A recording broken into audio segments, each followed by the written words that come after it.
Right. Next जो point बता रहा मैं पढ़ा रहा अभी,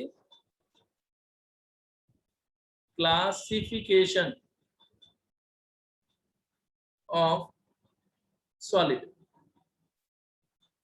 क्लासिफिकेशन ऑफ सॉलिड, तो जनरली अपना जो सॉलिड है, जो भी सॉलिड है उसको हाउ क्लासिफिकेशन किया गया है।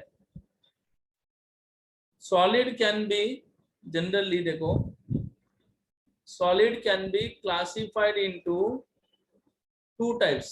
जनरली दो कैटेगरी में क्लासिफाई किया गया है, आराम से देखो। एक है, एक है देखो क्रिस्टलाइन सॉलिड। क्रिस्टलाइन सॉलिड, यहाँ से अपना मेन पोर्शन शुरू हो रहा है। Solid can be further classified into two types. एक है क्रिस्टलाइन सॉलिड और दूसरा है amorphous solid. Amorphous solid, amorphous solid, एक क्रिस्टलाइन सॉलिड और दूसरा अमॉर्फस सॉलिड। सो कौन से बेसिस पे बोले तो, on the basis of nature of order present in the arrangement of, मतलब इसके बेसिस पे, arrangement of constituent particles. Arrangement of constituent particles, आराम से देखो। जो अपना जो सॉलिड है, solid can be classified into two category mainly. one is crystalline solid and second one is amorphous solid on the basis of arrangement of constituent particles। मतलब solid में, किसी भी सॉलिड में जो भी कंस्टिट्यूएंट पार्टिकल्स है उनकी अरेंजमेंट को बेस किए गए, on the basis of arrangement of particles solids can be classified into two types, crystalline solid and amorphous solid। Okay बेटा, तो अभी आपको स्टडी करना है क्रिस्टलाइन सॉलिड।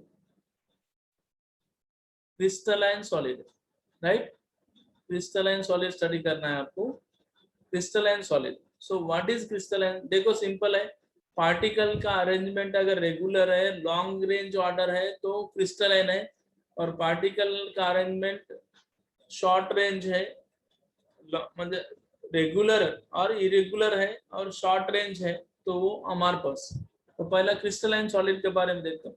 तो क्रिस्टलाइन सॉलिड का मीनिंग क्या है बोलते, देखो बच्चों, फॉर एग्जांपल एक सॉलिड है ये।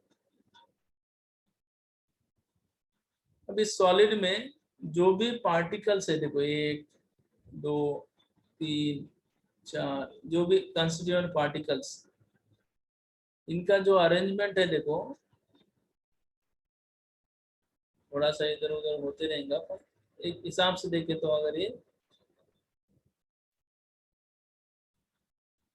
देखो बेटा, थोड़ा सा इसको ऑब्जर्व करो। ये वर्टिकल लाइन और हॉरिजॉन्टल में पार्टिकल एकदम रेगुलर ऑर्डर कैसा है, रेगुलर ऑर्डरली अरेंजमेंट है या नहीं? पार्टिकल रेगुलर ऑर्डर अरेंजमेंट में है या नहीं? यहाँ पे कि एकदम रेगुलर ऑर्डर में दिख रहे हैं कि नहीं? सेम साइज, अब साइज में छोटा बड़ा होगा अपन जनरली सेम साइज समझो, सेम साइज वर्टिकल लाइन में और हॉरिजॉन्टल लाइन में, आप किधर से भी देखो आपको पार्टिकल का जो अरेंजमेंट है वो एकदम रेगुलर भी है और लॉन्ग रेंज भी है। रेगुलर अरेंजमेंट है देखो, रेगुलर अरेंजमेंट और लॉन्ग रेंज। लॉन्ग रेंज का meaning through out the crystal, मतलब थ्रू आउट द सॉलिड, मतलब कंप्लीट सॉलिड में यही अरेंजमेंट दिखता है आपको। तो ऐसे सॉलिड को क्या बोलते हैं? Crystalline solid. समझ में आ गई बात? ये हो गया, पहला क्रिस्टलाइन पढ़ो, बाद में हमारे पास पढ़ेंगे। पहला क्रिस्टलाइन सॉलिड, तो क्या लिखना है आपको डेफिनेशन क्रिस्टलाइन सॉलिड का? Crystalline solid is a substance whose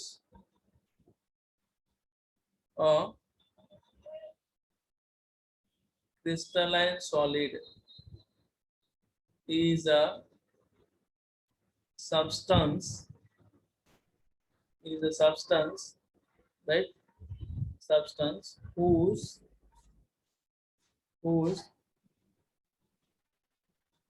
constituent particles, मतलब atoms, ions or molecules, constituent particles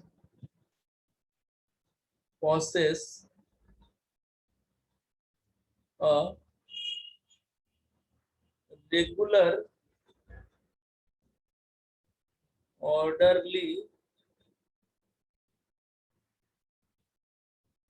arrangement. Regular orderly arrangement.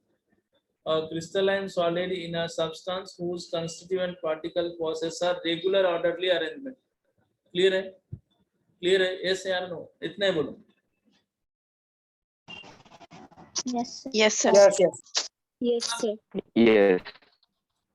मतलब किसी भी सॉलिड में अगर कंस्टिट्यूएंट पार्टिकल्स का जो अरेंजमेंट होता है वो एकदम रेगुलर ऑर्डरली होता है और लॉन्ग रेंज होता है. जैसे कि आप स्कूल में मॉर्निंग स्कूल में जाते हो तो प्रेयर में प्रार्थना करते हो ना,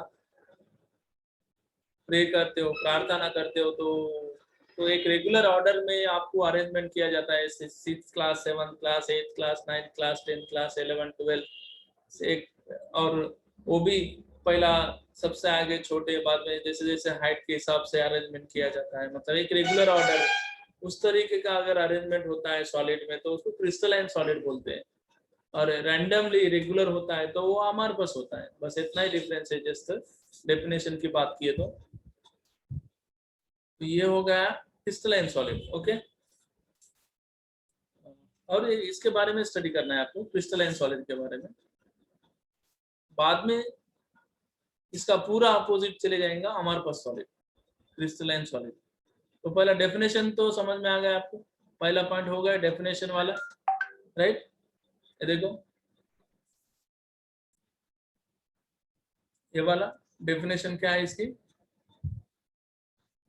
देखो क्रिस्टलाइन सॉलिड, अगर किसी भी सॉलिड को अगर आपको क्रिस्टलाइन सॉलिड बोलना है तो उस सब्सटेंस में कंस्टिट्यूएंट पार्टिकल्स का रेगुलर ऑर्डरली अरेंजमेंट होना जरूरी है, राइट? तभी उस सॉलिड को आप क्या बोलेंगे, क्रिस्टलाइन सॉलिड. याद रखो सॉलिड मेनली 2 टाइप्स, एक क्रिस्टलाइन और दूसरा अमॉर्फस. तो अपन स्टडी कर रहे क्रिस्टलाइन सॉलिड. नेक्स्ट पॉइंट, पहला तो डेफिनेशन हो गया. Second point, they have definite and regular geometrical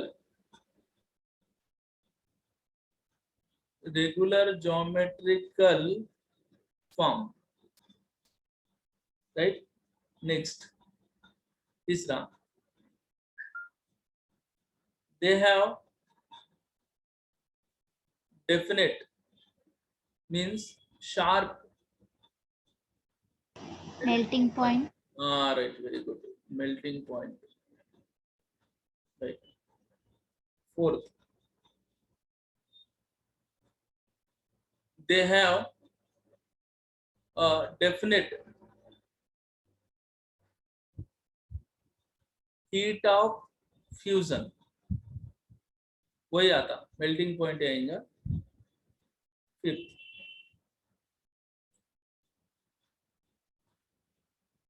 they are rigid and incompressible, right? Next 6, they give clean cleavage, that is they break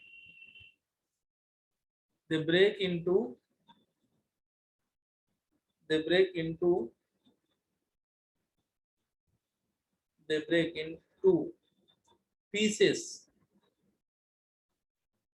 with plane surface.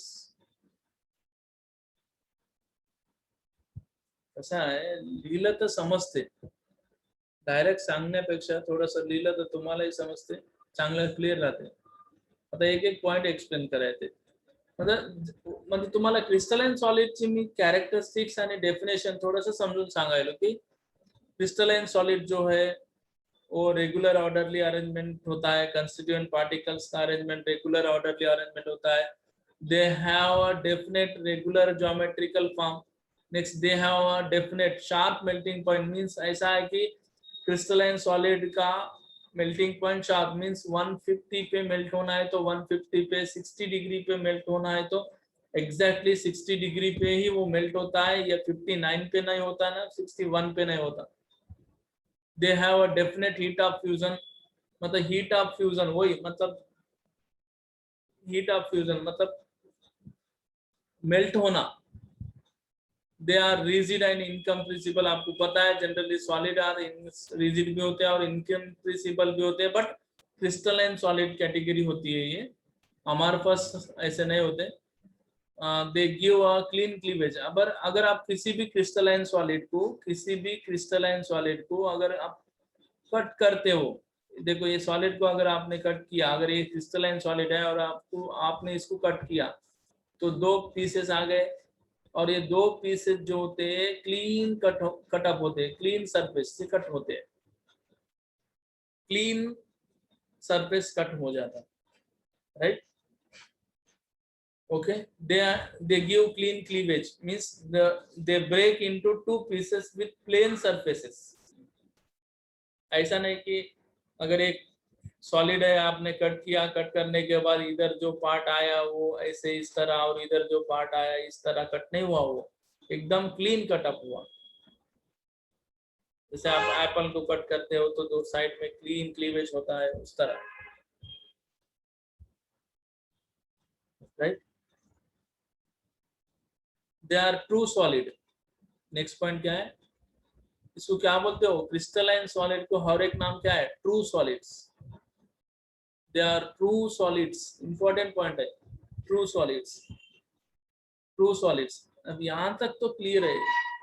क्या क्या बताया मैंने crystalline solid के बारे में, क्या क्या बताया मैंने आपको.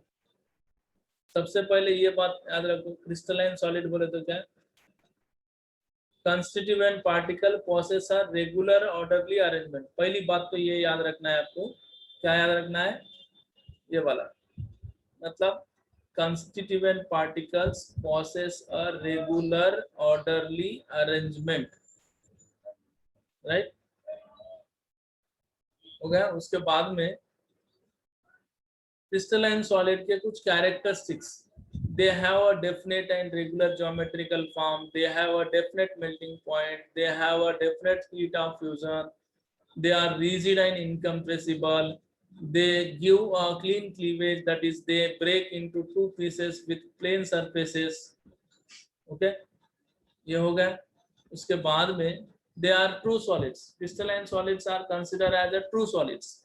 अब यहाँ से एक बात ऐसी होती है, समझो क्रिस्टलाइन सॉलिड जो होते हैं, समझो आराम से समझो, बहुत इंपॉर्टेंट है. क्रिस्टलाइन सॉलिड्स जो होते हैं वो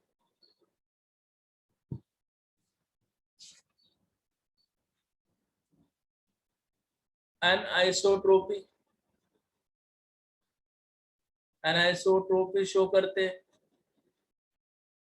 या फिर कुछ क्रिस्टलाइन सॉलिड आइसोमॉर्फिज्म शो करते हैं, और कुछ क्रिस्टलाइन सॉलिड पॉलीमॉर्फिज्म शो करते हैं. मतलब crystalline solids are anisotropic, isomorphism and polymorphism. मतलब सारे के सारे क्रिस्टलाइन सॉलिड आइसोमॉर्फिज्म नहीं होते, सारे के सारे crystalline solid polymorphism property show नहीं करते. मतलब कुछ क्रिस्टलाइन सॉलिड जनरली, पहला तो पॉइंट क्लियर है, crystalline solids have an isotropic, मतलब हर एक क्रिस्टलाइन सॉलिड क्या शो करता है, एनाइसोट्रोपी शो करता है। बताऊंगा व्हाट इज एनाइसोट्रोपी। और कुछ क्रिस्टलाइन सॉलिड आइसोमॉर्फिज्म शो करते हैं, कुछ क्रिस्टलाइन सॉलिड पॉलीमॉर्फिज्म शो करते हैं। तो आपको ये तीन चीजें पता होना चाहिए। व्हाट इज मतलब ये तीन चीजें। सर एनाइसोट्रोपी का मीनिंग क्या होता है, एनाइसोट्रोपी बोले तो क्या। दूसरा पॉइंट सर आइसोमॉर्फस बोले तो क्या। और तीसरा पॉलीमॉर्फस बोले तो क्या सर, पॉलीमॉर्फस। ये चीजें आपको समझना जरूरी है। एनाइसोट्रोपी, आइसोमॉर्फिज्म, पॉलीमॉर्फिज्म बोले तो क्या। तो पहला अपन स्टडी करेंगे ये किसकी प्रॉपर्टी है, क्रिस्टलाइन सॉलिड की प्रॉपर्टी है। हाँ? इसमें फर्स्ट वन स्टडी करेंगे एनाइसोट्रोपी। देखो इम्पोर्टेंट है एनाइसोट्रोपी, या फिर एनिसोट्रोपी भी बोलते हैं। एनिसोट्रोपी, एनिसोट्रोपी या फिर एनाइसोट्रोपी। सर ये क्या होता है, एनाइसोट्रोपी का मीनिंग क्या है बोले तो देखो सिंपल है। The ability of crystalline solid, the ability of crystalline solid, the ability of crystalline solid to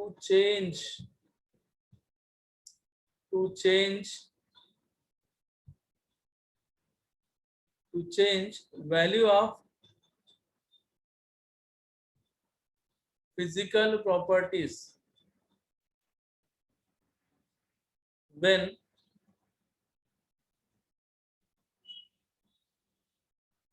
measured in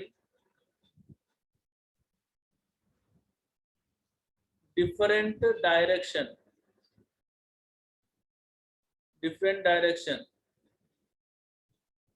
is called anisotropy। देखो भाई सिंपल है।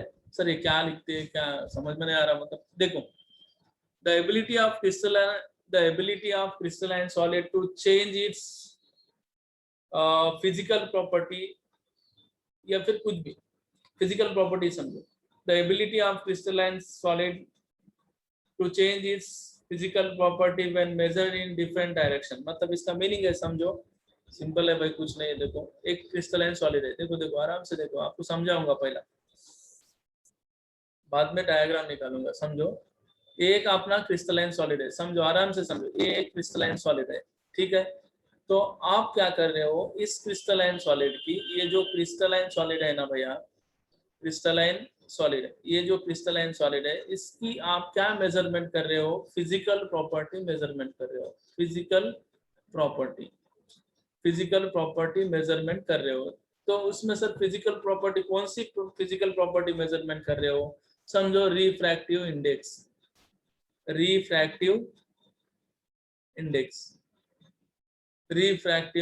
या फिर डाई इलेक्ट्रिक कांस्टेंट, ये इस तरह कौन सी भी एक फिजिकल प्रॉपर्टी मेजरमेंट कर रहे हो। तो आपने समझा कि रिफ्रैक्टिव इंडेक्स बोलने की एक सॉलिड की फिजिकल प्रॉपर्टी मेजरमेंट कर रहे हो, रिफ्रैक्टिव इंडेक्स, ठीक है। अभी समझ में आ गया बात, हाँ ठीक है। तो आपने क्या किया, ये एक क्रिस्टलाइन सॉलिड है, ये क्रिस्टलाइन सॉलिड की आप फिजिकल प्रॉपर्टी मेजरमेंट कर रहे हो, और वो फिजिकल प्रॉपर्टी है डाइलेक्ट्रिक कांस्टेंट या फिर रिफ्रैक्टिव इंडेक्स। आपने समझा refractive index physical property consider किया। तो आपने क्या किया, देखो आराम से देखो, पहला क्या किया आपने, refractive index A B direction में मेजरमेंट किया, ये बी डायरेक्शन में। देखो आराम से देखो बेटा, ए बी वो सॉलिड के, एक सॉलिड में मैंने ए बी का डायरेक्शन दिया है। सो इस डायरेक्शन में तुमने रिफ्रैक्टिव इंडेक्स प्रॉपर्टी मेजरमेंट किया। रिफ्रैक्टिव इंडेक्स प्रॉपर्टी समझो तुम्हारा 1.5 आया वैल्यू। और आपने क्या किया, ये भी डायरेक्शन छोड़ दिया। अभी ये भी के बाद आपने क्या किया, इस तरह सी डी डायरेक्शन में मेजरमेंट किया। तो आपको सी डी डायरेक्शन में भी रिफ्रैक्टिव इंडेक्स वैल्यू कितना आया, 2 आया, 2.0 आया। अरे ऐसा कैसा हुआ? ये भी डायरेक्शन में रिफ्रैक्टिव इंडेक्स वैल्यू 1.5 आया और आपने डायरेक्शन चेंज किया, सीडी डायरेक्शन में रिफ्रैक्टिव उसी सॉलिड का सीडी डायरेक्शन में रिफ्रैक्टिव इंडेक्स आपने मेजरमेंट किया तो 2 आया। फिर आपने क्या किया और इस तरह कौन से E A B C D E F direction में मेजरमेंट किया। ई एफ डायरेक्शन में मेजरमेंट करने के बाद आपको 1.0 आया वैल्यू। अरे मतलब आपने एक ही सॉलिड में रिफ्रैक्टिव इंडेक्स वैल्यू मेजरमेंट किया, ए बी डायरेक्शन में मेजरमेंट किया, सी डी डायरेक्शन में और ई एफ डायरेक्शन में। मतलब आप डायरेक्शन चेंज करते हो, मतलब आप डायरेक्शन चेंज कर रहे हो, उसी सॉलिड की फिजिकल प्रॉपर्टी मेजरमेंट कर रहे हो डिफरेंट डायरेक्शन में। तो आपकी जो डायरेक्शन, आप जैसे डायरेक्शन चेंज करते हो तो रिफ्रैक्टिव इंडेक्स वैल्यू क्या हो रहा है? चेंज हो रहा है। तो ऐसी प्रॉपर्टी को क्या बोलते हो? एनिसोट्रोपी और एनिसोट्रोपी। तो वही लिखा मैंने, देखो यहाँ पर definition. The ability of crystalline solid to change value of physical properties when measured in a different direction is called anisotropy. Clear है? डायरेक्शन चेंज हो रहा है और फिजिकल प्रॉपर्टी चेंज हो रही है, मींस एनिसोट्रोपी। क्लियर है? अगर आप डायरेक्शन चेंज कर रहे हो और इंडेक्स मतलब फिजिकल प्रॉपर्टी अगर चेंज नहीं हो रही तो आइसोट्रोपी, राइट? क्लियर है? फिर सर ऐसा रीजन क्या है? देखो अभी आप डायरेक्शन चेंज कर रहे हो, आपको एक डायग्राम दिया मैंने नोटबुक में ऐसा।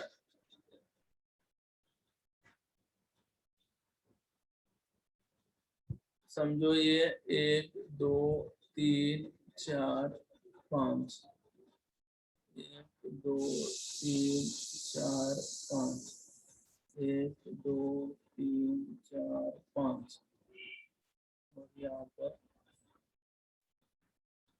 1 2 3 4, 1 2 3 4। तो आपने क्या किया, इस तरह ए बी डायरेक्शन में फिजिकल प्रॉपर्टी मेजरमेंट किया और आपने इस तरह C D direction, right? Sir हाँ, वहां पर हमको मेजरमेंट दे के रहता कि हम कैसे आइडेंटिफाई करने का? तो नहीं बेटा, देखे रहता, मेजरमेंट देखे रहता, मतलब हर एक सॉलिड का मेजरमेंट देखे रहता है। जैसे आपने देखा ना रिफ्रैक्टिव इंडेक्स वैल्यू हर एक सब्सटेंस की अलग अलग होती है। अच्छा, हाँ, उस तरह हर एक, ये चीज प्रैक्टिकल एक्सपेरिमेंट के बेसिस पे वो बताया जाता है, आपको जस्ट इमेजिन करना है, मतलब आप थेरोटिकली आप स्टडी कर रहे हैं आप। ओके। तो अभी एक क्रिस्टलाइन सॉलिड है और इसकी एन आइसोट्रोपी स्टडी कर रहे हो। एनिसोट्रोपी का मीनिंग आपको समझ में आया ना? मतलब डायरेक्शन चेंज कर रहे हो तो उसकी फिजिकल प्रॉपर्टी क्या हो रही है? चेंज हो रही है। देखो ए बी डायरेक्शन में रिफ्रैक्टिव इंडेक्स वैल्यू अलग आया और सी डी डायरेक्शन में रिफ्रैक्टिव इंडेक्स अलग आया। तो बेटा इसके लिए रीजन बताना बहुत जरूरी है। रीजन क्या है? मतलब आपको रीजन समझने के लिए मैंने ये डायग्राम निकाला। देखो अभी रीजन क्या है बोले तो देखो, मतलब एनिसोट्रोपी बोले तो मालूम हुआ ना, क्या है? The ability of crystalline solid to change the value of physical property when measure in different direction. मतलब आप डायरेक्शन चेंज करते हो तो फिजिकल प्रॉपर्टी क्या होती है? चेंज हो जाती है, उसको आप एनिसोट्रोपी बोल रहे हो। सर रीजन क्या है इसके पीछे? फिर ऐसा क्यों सॉलिड शो कर रहे हैं, बिहेव कर रहे हैं ऐसा? तो देखो इसका सबसे बड़ा रीजन है different arrangement of particles in different direction. Reason एक ही है, क्या है? Different arrangement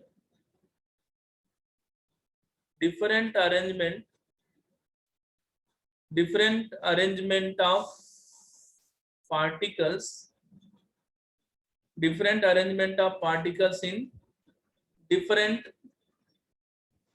direction.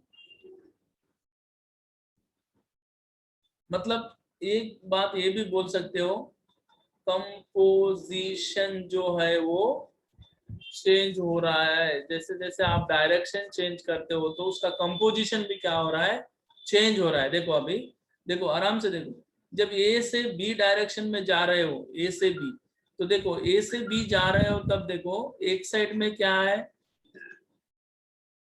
Large particle है और एक साइड में स्मॉल पार्टिकल है। ए बी डायरेक्शन में जब जा रहे हो तब, जब सी डी डायरेक्शन में जाते हो तो देखो बोथ साइड